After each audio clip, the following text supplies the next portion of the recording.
war. They say a day to guard the 1,000 years. So I was locked and kicked the fuck out like they got tailors. Head, that's man. And man means woman.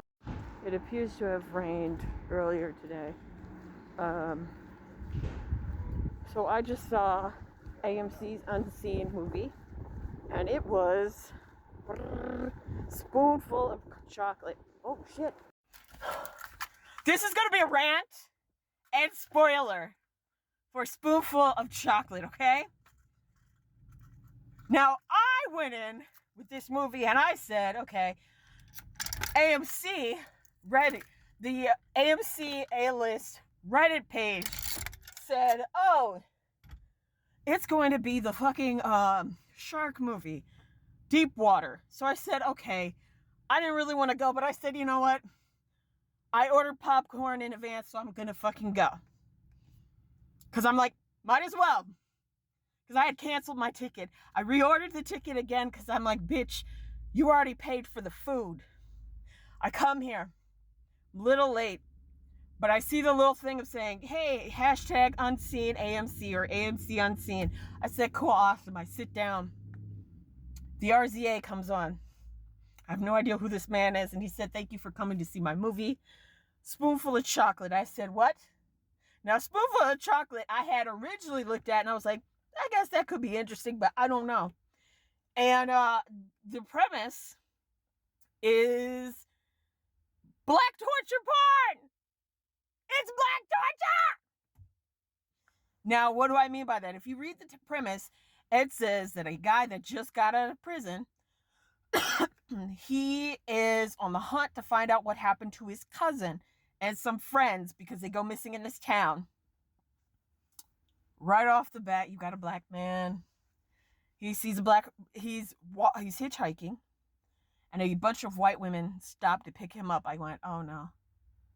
Niggas say no. He gets in the car. I say, oh God. He gets in the car. The girls tell him to go into this corner store.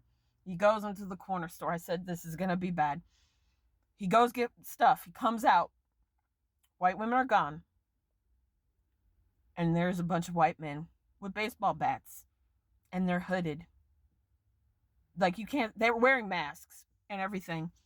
And then it shows them beating the shit out of him. Now thankfully they don't show it hitting his body. You just hear the sounds. And then you see his body as a undertaker, not an undertaker, because the only mortician that they have is black. You see this white doctor who is cutting him open. The guy wakes up because he's awake. And the white man says, oh, you shouldn't be alive. You shouldn't be alive. And they harvest his organs. And it says, based on true events. And I said, what the fuck?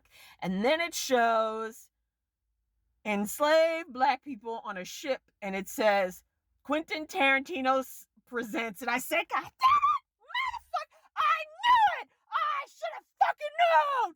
Ah! So naturally, it's too late because I can't do shit but sit here. I then sat there and watched black people being tortured and a bunch of white people freely saying nigger, nigga, coon, more than I fucking cared. I saw a racist redneck orgy, which I didn't need to see. The guy from Orange is the New Black, the white guy with gray hair. Yeah, he's in it as the corrupt sheriff. He has a son who looks like a fucking lion. And when I mean that, the white boy looks like a lion. All the white people, I'm like, oh my God. There's this one white man. I've seen him before. He's bald. He's got a buzz cut, which I usually be like, oh, cute. No, fuck that shit. This motherfucker got a beard that's kind of red, but kind of not. And I was like, oh, fuck this man. He said nigga and nigger way too comfortably for my fucking taste. And I was like, oh my God.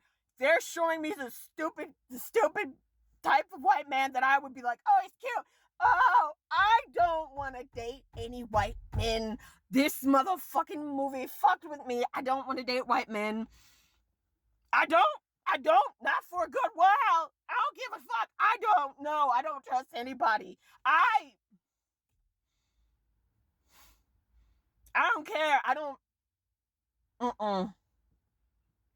It was blondes and brunettes.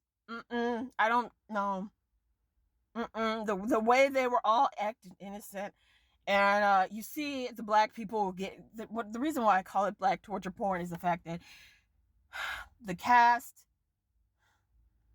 you see the black men as they're being cut open and their organs are taken out and they're still alive. And I'm like, wouldn't adrenaline have kicked in to where you pass out or something from, the shock of it all? No. So you watch them in gruesome horror as this doctor does stuff. You see these people with baseball bats, and I'm like, just get a gun. Just get a gun. Nobody gets a gun. The whole black population is scared because it felt like a sundown town, but it's not a sundown town. And I do want to say to RZA, thank you so much, because it did motivate me. Like, I had this revenge movie of a sundown town, and seeing how he directed it, I was like, I want to do that. A sundown town, for the white people who were watching, essentially it's a town where if you are black, you should not be in after dark, because they will typically kill black people. That's why they say get out before sun. They don't like black people in their town. There's a bunch of them in the United States. Did not expect this to be a racial movie. Had I known, I wouldn't have done it, because I was in a good mood. And now I'm like, blood. I want blood. That's not good. That's not good. And add to the fact that there are two things that I was like, what the fuck are we doing? The women, I was like, why are we doing this? You have a dark-skinned black woman,